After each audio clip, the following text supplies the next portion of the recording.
This week on Lindner's Angling Edge, we're heading to Lake Wabigoon in northwest Ontario.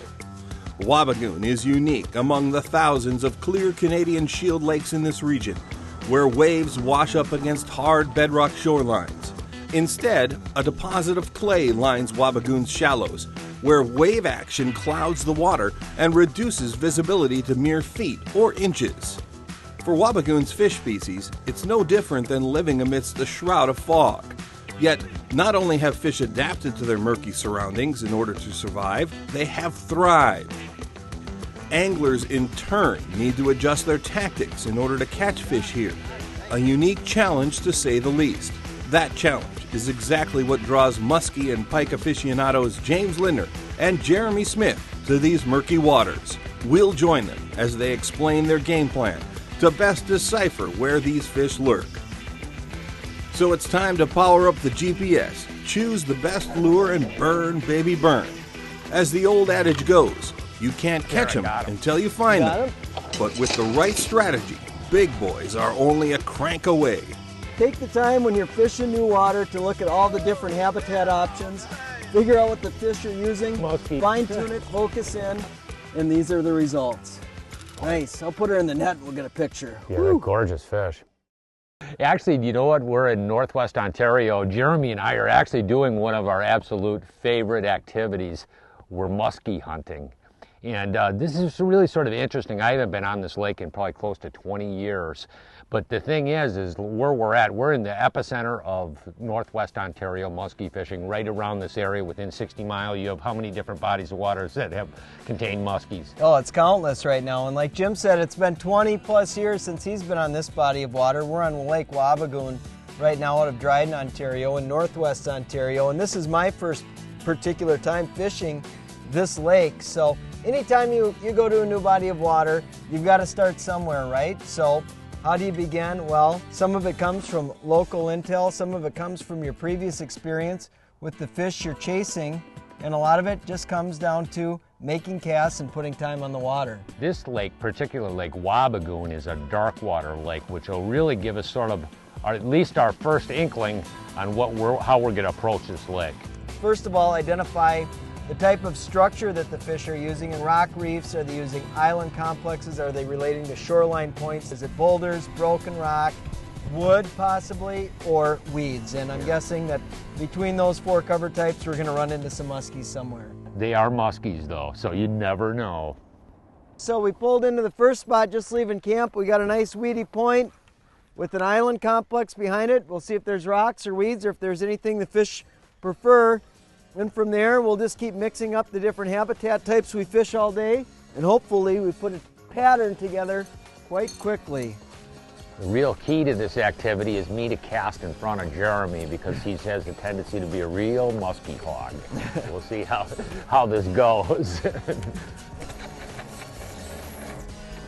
Boy, this is really beautiful. I haven't done this in a couple of years, and I always love doing this exploration. These are really beautiful bodies of water to fish. There's such mazes of habitat. Oh, here we go, here we go, here we go. Come on, baby. Boy, she was hot on it. What size? About 40, 42-ish, about 20. Oh, she came right back up on it. You see that? She came right up on it. She just started up for it again. Well, it's a good sign. Weeds, fish on weeds. Yeah. Pretty complex area we're in here too. You can see you got island, bulrush bed, island, island, island, bulrush point, wood, weed bed. There's just tons of habitat here for fish to be hiding in, and that looks good. Good sign. Oh, got her, got her. Got a boy, nice Jim. one. Nice. That's the one that just followed, yeah, huh? I know. Cool.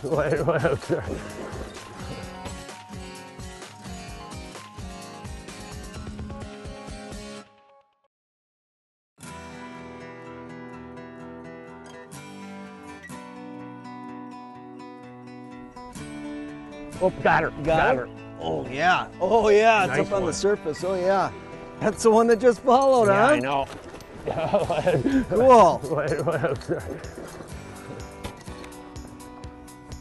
Right on. She just came up and launched it at.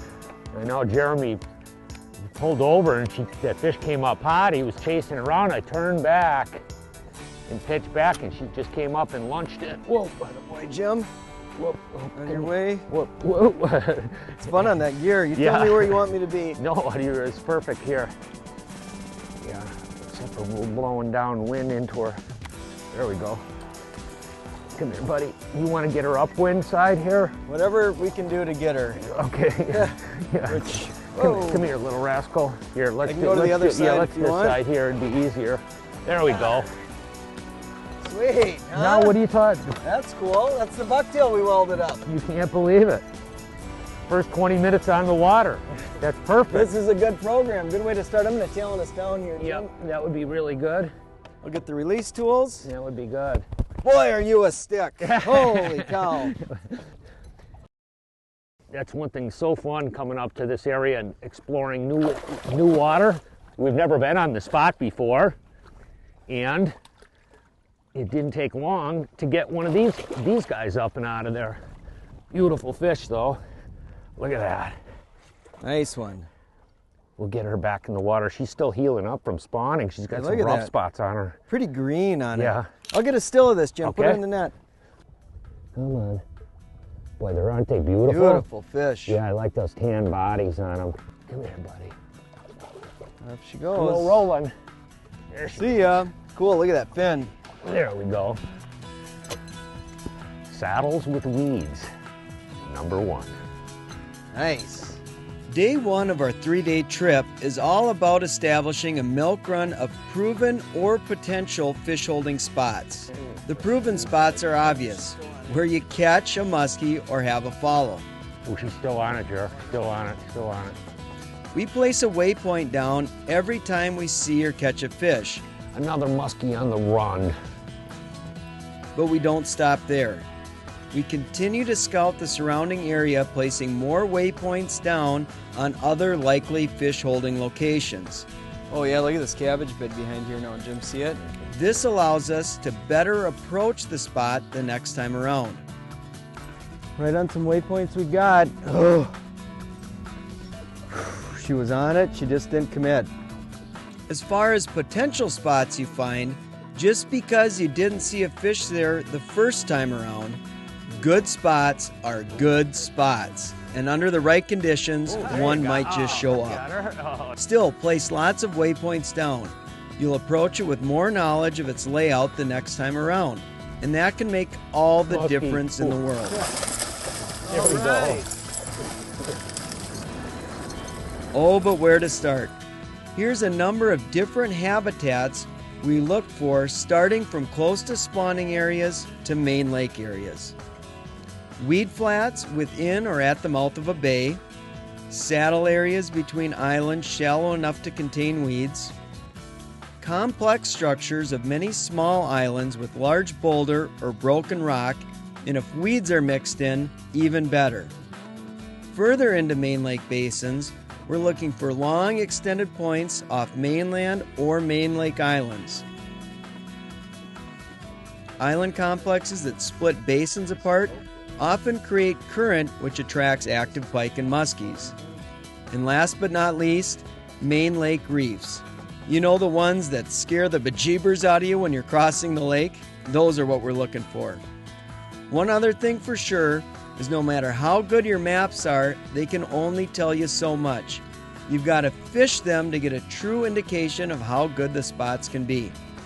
Once you've got them locked in your GPS, you've got them forever. Come tomorrow morning, we're that much farther ahead.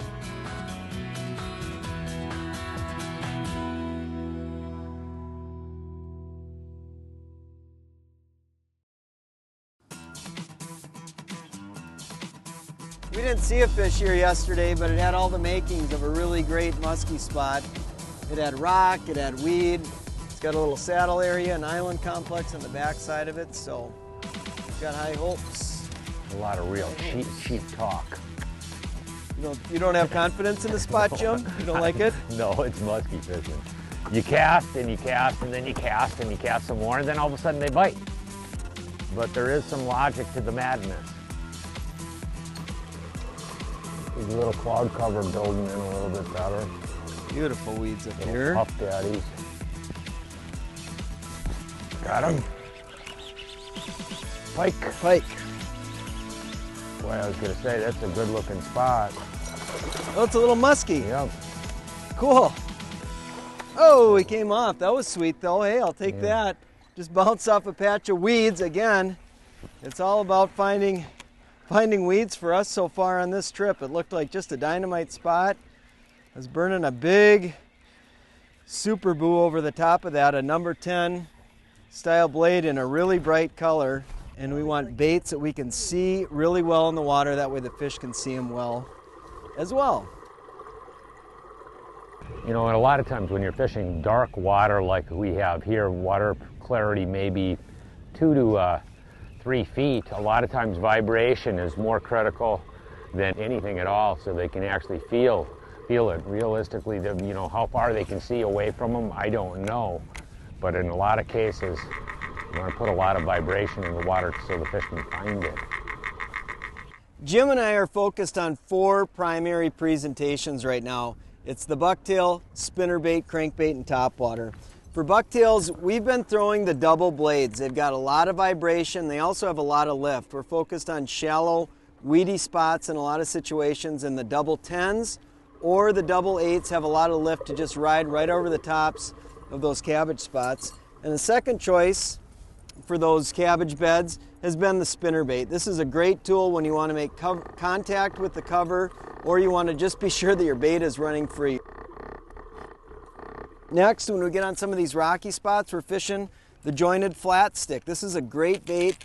In dirty water, you can hear how loud it is. The UV pattern has been a really good one for us in the past, but the idea with the crank is we're trying to pound rocks, make contact with the bottom, and do anything that'll trigger a fish. And then both over the rocks and the weeds, when you're fishing in the summer, one lure you can't ever rule out is topwater. Sometimes it's the magical presentation fish just love. We haven't thrown it much yet today, but it's always something you've got to have tied up to one rod in the warm water period. That's what we've got on the deck today, a few variations of each, and so far it's paying off. I'm gonna catch another one. There, got her. Oh, got her. Got him. That away, Jim. Nice. Oh, come here, buddy. That a boy. Yeah. That's a different one, I think. Yep, it is. Good Come here, deal. buddy. Come here. Right on. Get the net here. Come here, buddy. Did you make contact with the cover when she bit? Yeah, I was slow rolling it. This baby You got her action. hook right through the snout. Okay, I'll come right in Yeah, and grab she it. isn't gonna be on for long if we don't get her. There you go. Thank you. You got it. There's your fish, sir. Look what she bit on. Pinky. Yup. Boy, those hot colors have been the deal. This bait here is, if you look at that color, it's sort of Liberace, but this guy here I'm tailing down. is a real frisky one. There you go, look at that. There we go. Look at that guy there. Not a giant, but a beautiful muskie.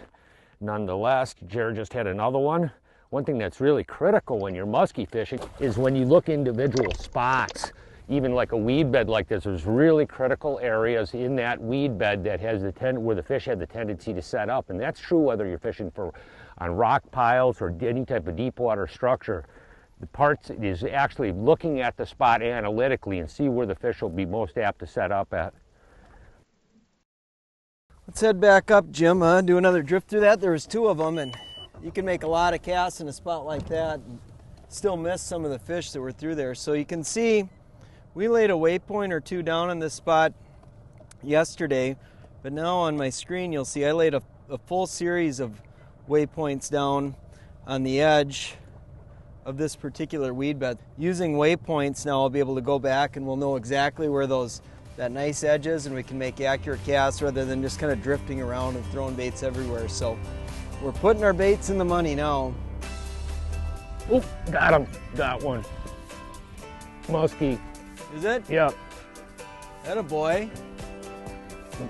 Oh, come here. Boy, you're on him, Jim. Yep. Whoa. There we right. go. Look at that guy there. Look at that. Boy, she's a fat little chunk, isn't Boy, it? is that thing pretty. Just Yeah. a short head on it, thick body. can't wait to see a big one. 50 incher is going to be a really stellar fish, boy. Get her back in the water and get the next one.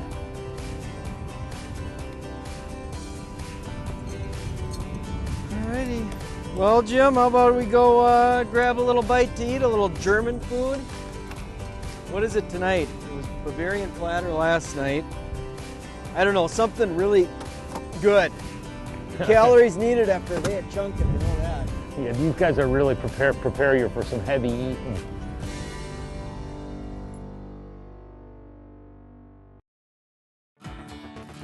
Well, that wasn't too bad of a day. Yeah. What are we both, 3 or 4? Yeah, it was a for the day. Good day of muskie fishing. Get a little food in our bellies and head back out, see if we can get a big one. For the afternoon bite. I think we'll get a couple more bites by the end of the day. Yep. Right, that was a fun day on the water. I love nothing more than coming up to Northwest Ontario and Sunset Cut Terrain chucking baits for pike and muskies. And since this Lund Impact came out, this has been our go-to boat for this style of fishing in big Canadian waters. We've shot pieces of big pike in here, big muskies on some of the bigger waters in this part of the region, Lake of the Woods and Rainy, and there's a good reason we choose this boat for that job. The biggest thing is this big deck space. We have 2 big casting platforms, tremendous amount of storage galore. We have storage underneath here, storage all the way down the side panels. Up in front we have 4 or 5 different storage compartments, rod lockers, and a big gas tank that enables us to, you know, run around on these big bodies of water. We got a really fuel efficient engine, and it's just a great fishing craft. Yep, it's not too big, not too small, but just right for this style of fishing. Let's get something to eat. I'm ready. After a long day of muskie fishing, the last thing Jeremy and I want to do is cook. So we opted for the American plan here at Huber's Lone Pine Lodge. And I'm sure glad we did. It's really quite the experience. Our host Manfred, a recent immigrant from Germany, and his family put out quite the spread of authentic German food. Plus the ambience is like stepping back into the old country, including Manfred serenading guests with his organ grinder. The only negative of having such a hearty meal is we gotta get back out for the evening bite and chunk for muskies on such a full stomach. Maybe we can get Manfred to bring his organ grinder out in the boat to keep us awake.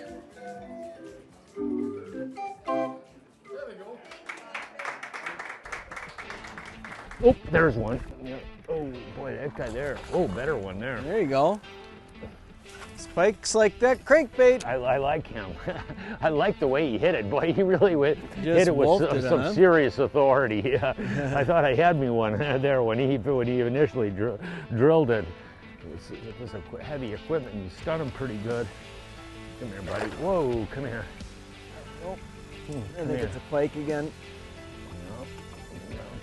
Very, very careful. Yep. Decent one though.